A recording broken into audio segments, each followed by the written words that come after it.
Hero, Part 3.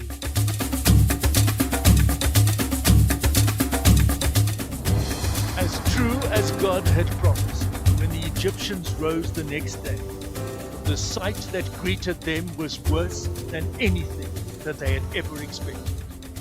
Their livestock, cattle, sheep, goats, camels, were exactly where they had left them. The only trouble was that they were either very sick or dead. Every last one of them. All of them, that is, except those belonging to the Israelites. Not one of their domestic animals has suffered the same fate as the Egyptians. Pharaoh sent immediately for Aaron and myself and begged us to ask Yahweh to stop this plague so that at least some of the animals could live. He added that the Jewish people could go and worship Yahweh. I prayed to God, and within a day the plague had gone, and those few animals that were ill began recovering quickly. But then again, Pharaoh turned his back on his promise and refused to let the Israelites go. "Oh, great king of Egypt," I said, trying to hide my anger and disappointment. "You have gone back on your promise to God, and God is going to bring down plagues on your countries that you could not even imagine. Your animals are totally wiped out, and within 24 hours, every Egyptian, including yourself, my lord, will be covered with boils, sores that will give you pain and discomfort that you have never felt before." Before I had finished speaking, I saw Pharaoh scratching his leg, and even from where I stood, I could see the growing bright red spots. By the next morning, every Egyptian was in pain as boils covered them from head to toe.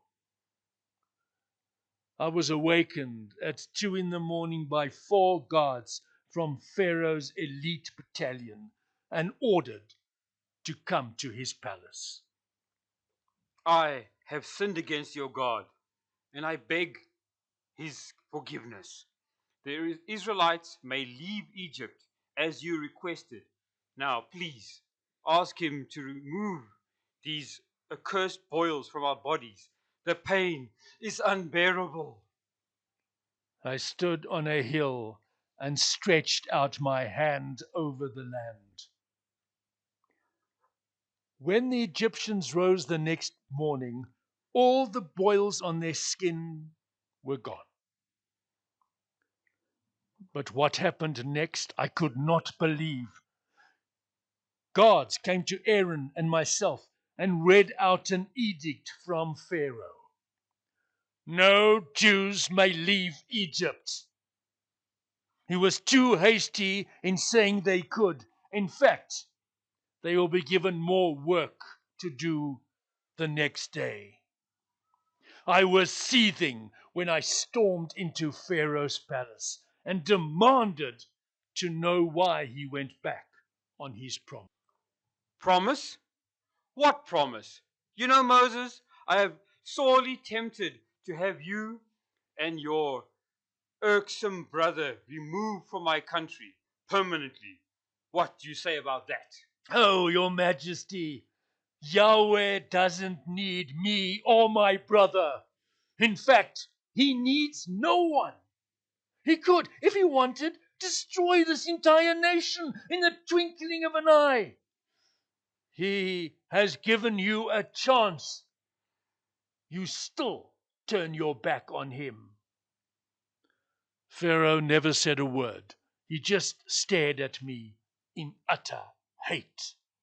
"Sire, God's patience is wearing thin, and unless you let his people go, he's going to send a plague like you have never seen before. May I suggest you take the deal now?" "Get out! both of you, before I have you dragged out, headless. As we were moving towards the door, Amos, the vizier of Egypt, hurriedly addressed Pharaoh. My lord, may I suggest to you that your Royal Highness, that we are gaining nothing by keeping back the Jews from leaving the country. Why don't we just let them get out of here for a few days to worship their God? I mean, right now, we are suffering immeasurably. Surely the small journey won't make any difference? Pharaoh stared at his officials before sighing. Very well. Your men can go at the end of the week, but your women and children must stay. I was shattered. I could not believe what I was hearing. Yahweh demands that all of us, including the women and children, must attend the festival. We will also take our animals so that we can worship him. Oh no, Moses. If the women and children go with the men, then they are not only plotting evil, they will stay so that the men will come back. I could see that the vizier was not happy. Your Majesty, I feel, I honestly feel that, well, that we, you should, I really, that you should. Amos, be quiet. Or do you want me to rip your tongue out of your mouth so that you will be silent permanently? And as for you two, get out! I was seething as we strode out of the palace. How could the king of a mighty nation be so stubborn? I raised my staff over Egypt, and immediately I felt a wind blowing from the east. When the Egyptians rose the next morning, they were shocked at what they saw. Locusts, thousands and thousands of locusts, were everywhere. They had eaten the last of the crops. The leaves from every tree was gone. The entire lush and fertile area bordering the Nile was reduced to desert. There were locusts in beds, in kitchens, in clothes, in fact, everywhere. Everywhere except Goshen. The Israelites enjoyed relaxing in their baths, while the Egyptians spent ages trying to get large locusts out of theirs. At the insistence of a now very upset officials, Pharaoh sent for Aaron and myself. He was sitting on his throne, trying desperately to get a very stubborn and large locust off his neck. Well, help me. I have sinned. Please ask your God to forgive me and remove this locust curse from our land. Please, I beg you. Something inside me was craving to say, tough tacky. But he looked so pathetic, sitting among hundreds of locusts, that I decided to pray for the removal of the plague. That night, the wind suddenly changed, and a strong west one blew for hours. The next morning, there wasn't a single locust in Egypt. Unfortunately, when I went to see Pharaoh, he was as arrogant and pompous as he had always been. He refused point blank in allowing my people to go anywhere. God said I must stretch my hand towards heaven, and as soon as I pointed to the midday sun, everything went black. It was as if I had blown out a candle in a dark room. This darkness lasted for 3 days, and the real miracle is that during that time, the Jews living in Goshen could proceed normally because there was normal light. Pharaoh was beside himself when he sent for me.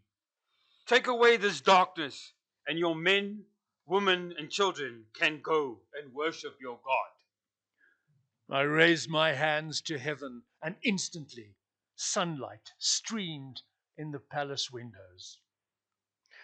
Sire, within 5 days, all Israeli men and women and children, all animals, will be leaving eastward. Who said anything about animals? You don't need them. All domestic animals will stay. As I said, Your Highness, we need the animals for sacrifice. Not a hoof must stay behind. For the first time since I'd known him, Pharaoh jumped up from his throne. He was furious. That is it. I have had enough of your demands, your plagues, your arrogance. If I ever see your face again, it will be the last time you breathe. I will see to it that you are put to death in the most excruciating way possible.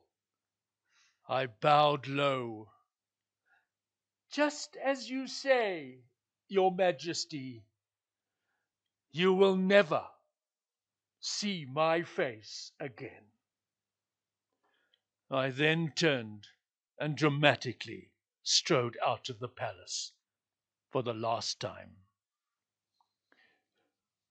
That night, as I knelt alone in my room, God spoke to me and revealed his final plan of how he was going to get his people out of the land of the pyramids. He informed me that the Jews had 2 weeks to prepare for the greatest exodus in human history. The Jewish woman must ask for items of value from the Egyptian families. He added that on the 14th day of the following month, each family must kill an unblemished lamb, and besides eating all of its meat, they must use its blood to paint on the door frame of each of their houses, because that night the angel of death would visit Egypt, and the firstborn of every family not bearing the blood on the door would be slain. He continued by saying that on that day they must pack all their carts and everything they can hold and be ready to leave at a moment's notice. I informed the Jewish leaders of the above and added that on my signal they will all leave their homes and meet me in Ramesses, where they will begin our journey to a land, a beautiful land, flowing with milk and honey. On the 14th, the excitement in Goshen could almost be felt as the men came home for the last time from their labors on Pharaoh's projects. A lamb without blemish was slaughtered at each house, and while the women prepared the meat for eating, the men painted their door frames with its blood. I could not sleep that night as I tossed and turned like a bug on a hot stove.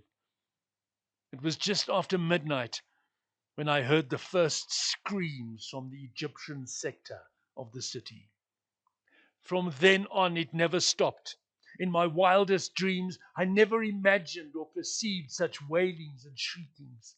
It seemed to come from every single Egyptian place of dwelling. Before the sun rose, 2 guards from Pharaoh's palace knocked on my door and said that Pharaoh had instructed them to advise me that the Israelites can leave Egypt and do as I asked.